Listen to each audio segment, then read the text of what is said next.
Rebecca Stites, and I'm a Great Cats and Bears keeper at National Zoo. I'm Kristen Clark, and I'm an animal keeper in the Great Cats and Bears unit at National Zoo.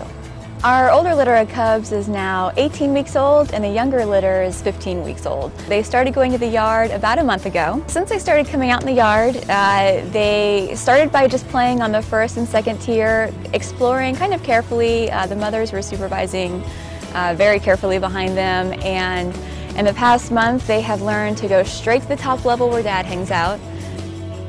A couple of the initial concerns that we had were weather-based. We didn't want them to be out too long and get tired out in the cold. We also wanted to make sure that they would come in with moms when they were called.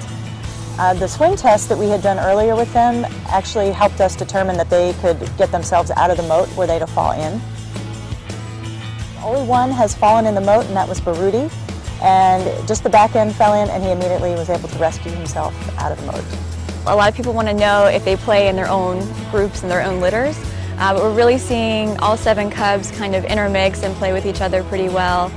The moms are becoming more playful with them, so we're seeing a lot of chasing and kind of pouncing behaviors in the yard. The cubs are really working on those skills of stalking their moms and even each other. Sometimes they even chase after Dad, and he lets them do it. Luke has become much more comfortable with the cubs as well.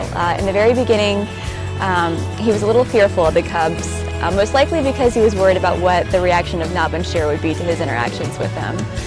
So he would kind of try to get to higher ground, tread very carefully around them, kind of looked like he was walking on eggshells. But over the past couple weeks, we've started seeing him wrestling around with the cubs a little bit. He'll kind of playfully swat at them, he'll chase after them, and he lets them chase him back. The cubs are now all actively eating meat, and so we're looking forward to them eating more and more and more meat. We are incorporating a training program starting today. Today's day 1. And so we are on the path to try to teach the cubs all the behaviors that the adults learn. So we're really looking forward to seeing the cubs progress in their training, and also just continuing to watch the social interactions within the pride as each cub continues to develop his or her own personality.